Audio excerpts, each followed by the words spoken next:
but at the same time, knowing what we know, that this guy is in charge of a team that employs many of the people he admittedly doesn't think are equivalent to people of a different skin tone. Like, how can you say, when there are 29 other owners who disavow his statements, how can you say that he should be allowed to be in charge of an NBA team? I have a problem with that. So, good riddance. I think bottom line, there's been many stories throughout the years that we just didn't really pay attention to of him just affecting people's lives as this very racist, very discriminatory landlord in the Los Angeles area where he made all of his millions in real estate. And now it just took him being a recording of him by an also shady person, was her name? Yeah. Dee Stiviano. And it almost turned into like Capone's tax evasion thing where he's done much worse stuff, but then something like this trips him up and gets him out. Yeah. Well, I mean, honestly, it's fun to watch a villain get his comeuppance and, him fighting it all the way. And he's probably still fighting it as far as I know. But, yeah, it was kind of fun to watch, honestly. Also, you're kind of this ilk. Do you ever watch a show, Aqua Teen Hunger Force? No, but I've heard of it. Okay, because Donald Sterling sounds exactly like Master Shake on the show. Oh, well, I need to maybe watch it and sort of be able to make that comparison. There you go. Number 3 of Claire-vs-Carlson's 2014 biggest sports stories is Lauryn Hill, the pride of Mount St. Joseph, playing with terminal cancer. And we all saw those moments of her scoring the baskets in multiple games. Mount St. Joseph's getting permission from the NCAA, who actually did the right thing for a change, to move up their season opener 2 weeks to ensure that Lauren could get in her dream of becoming a college basketball player.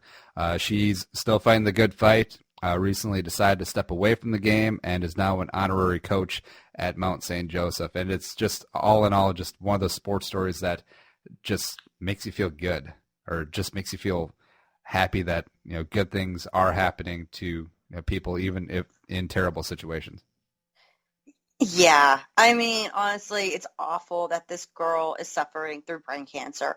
That the things she is doing through her increased public position that this college has given her the opportunity to do, it's moving, it's touching, it's very poignant, and yay for all the parties involved. Absolutely. Number 2 of Claire-vs-Carlson's biggest sports stories of 2014, Michael Sam. Enough said.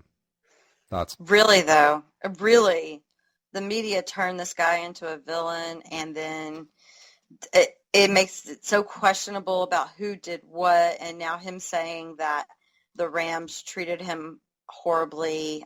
It just makes you want to just say forget all of it, and I just want to forget it ever happened, because it became a story not about what it could have been in a positive way. It has become very unpleasant. It has taken some unfortunate turns. It was a landmark day when he did get drafted, although I think he would have been much better off if he had gone undrafted, if that makes sense, because the Rams were loaded at defensive line, and if he was undrafted, he could have picked his spot where he had the best chance of making the team. But he did shine a little bit in preseason. We all remember when Twitter broke, sorry Kim Kardashian, when Michael Sam sacked Johnny Manziel and the Thunderdome lit up.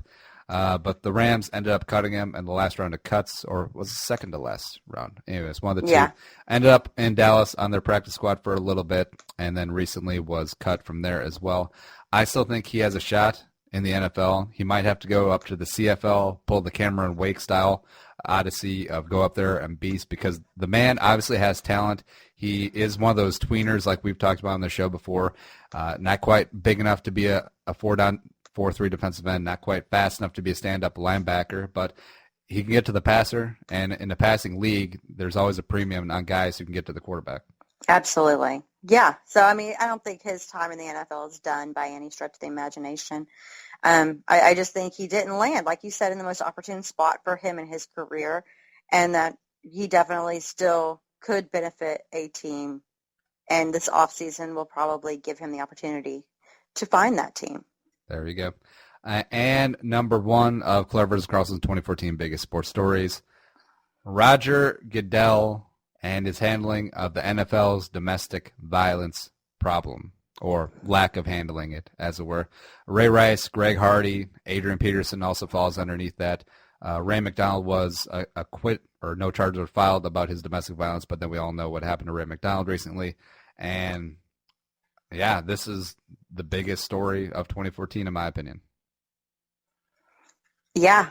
The NFL is the most powerful sports organization in the world. I mean, maybe FIFA. I don't know if FIFA is more popular or FIFA, whatever the heck it is. I don't know. I don't pay attention to that game.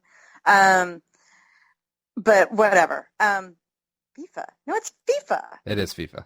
Oh, okay. Because I'm trying to say, I'm like, yeah, because I'm thinking of the game, the video game. I'm like, yeah, it's FIFA. Okay.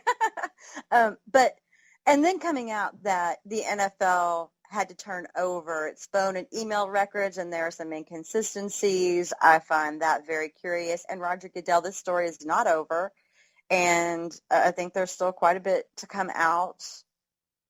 He's been shed in a very poor light this year, and there had been people who had quietly, not in the majority, had been criticizing Goodell for years and years about the things that he had done. But in the meantime, he was making money for the NFL. Well, it seems as though maybe that is plateauing, and what the return on the investment may be reaching its point of no return, essentially.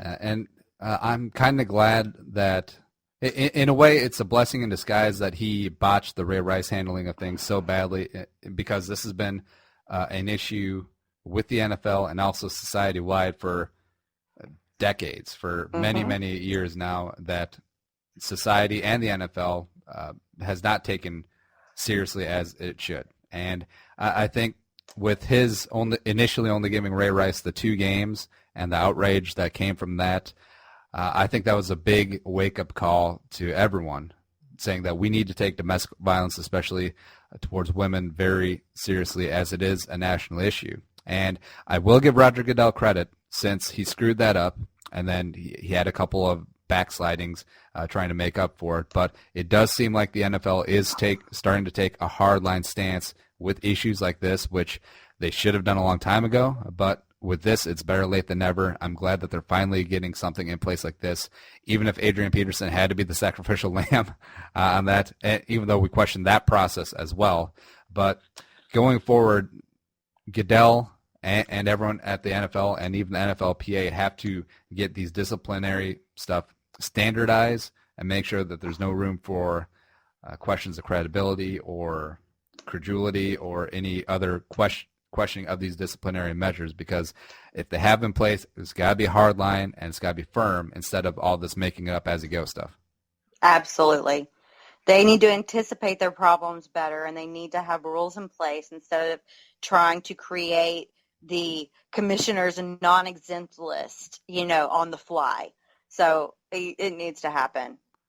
There need to be rules in place. And those were the top 10 Claire-vs-Carlson 2014 biggest sports stories. A lot of stuff happened. I mean, I forgot about a bunch of this stuff.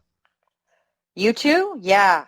There have been some crazy things that went down in 2014, so it was fun to review those. It's like I didn't even think that LeBron left Cleveland, to be honest. I mean, really? Did he even win a title in Miami? I don't even know. Who's LeBron?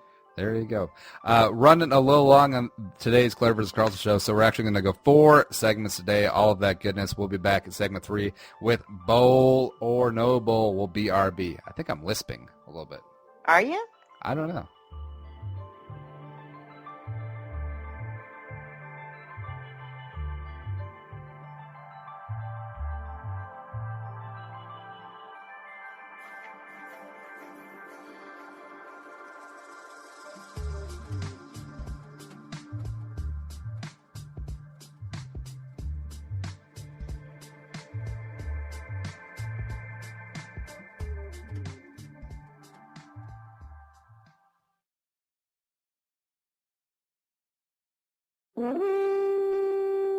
The Purple for the Win podcast is your one-stop shop for the team you hate that you love.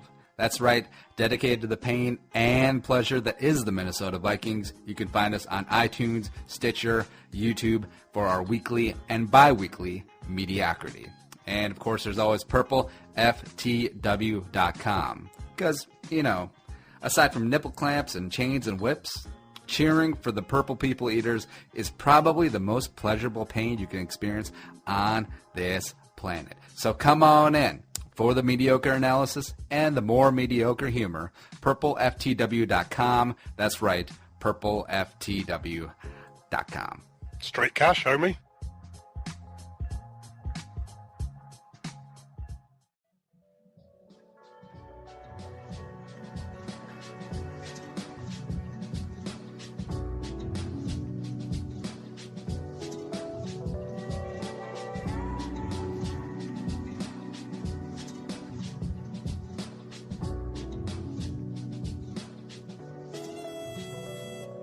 Oh, I know why I love it. It has passion fruit. There we go. And we are back for the third segment of the Claire-vs-Carlson Show. You just heard Claire come back from break, talk about her love of, what is it now? What do you love? The hurricane. It's the only redeeming quality about New Orleans. Is that correct? Well, besides the food. No, I love New Orleans. I mean, in terms of sports and their general fandom, no. But as a city, New Orleans is just a fantastic place. Would you live in New Orleans if given an opportunity? In a heartbeat. Oh, there you go. Mm-hmm. All right. So now, what's the best place to get a hurricane in New Orleans? I don't know. I mean, I know Pat O'Brien's is the place where it was created, but I've had great hurricanes in a few places in New Orleans. It has passion fruit. Passion fruit makes everything perfect. There you go. And everyone, if you would like to buy Claire a Christmas present, a gift card to Pat O'Brien's, if they even do gift cards, would be right up her alley. Yes, please. Yeah, or a bunch of passion fruit. My passion is coming up with stupid games to make Claire play, and this one is no different. The game today is Bowl or No Bowl, in honor of the 72 or 79 different bowl games that are coming up, starting tomorrow? Tomorrow? Yeah. Pretty sure there's 5 bowl games tomorrow, so that's always very exciting. And some of these names for the bowls are very stupid nowadays, very commercial. I suppose that has to happen since there are like 90 of them. So we will get into that. And this game, as always, we have our correct answer sound effect is... And our incorrect sound effect is... Eventually. Hello. There we go. So, Claire, are you ready? We have 11 names, and it's very simple. You tell me bowl or no bowl. Bring it on.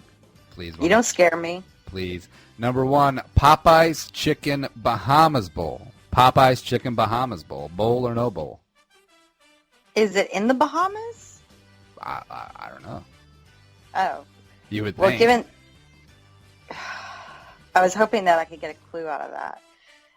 By you going, oh yeah, I accidentally gave it away. No, you didn't give it away because you're too sneaky for that. Yes. Popeye's, okay, let's say yeah. That is correct. Popeye's Chicken Bahamas Bowl, first annual this year at Thomas Robinson Stadium, Nassau, Bahamas, featuring Central Michigan versus Western Kentucky, woohoo, on December 24th. Not bad for those guys. Number 2, Carl Jr.'s Los Angeles Bowl. Carl's Jr.'s Los Angeles Bowl. Bowl or no bowl? Really? It's like you want to believe it just because, but with them, I would think there would be a much more perverse name than just the Carl's Jr. Los Angeles Bowl, so I'm going to go with no. That is correct. That is not a bowl game. Well done, Claire. Thank you. Logic will get you everywhere. So you are 2-0 on our 11 questions. Number 3, Raycom Media Camellia Bowl. Raycom Media Camellia Bowl. I know the Camellia Bowl is something, but I don't know about the Ramcon Media part. I hadn't heard that. But since I know that the Camellia Bowl is something, I'm going to go with yes. That is correct. It is played at the Crampton Bowl in Montgomery, Alabama, this year, pitting Southern Alabama Hornets versus Bowling Green.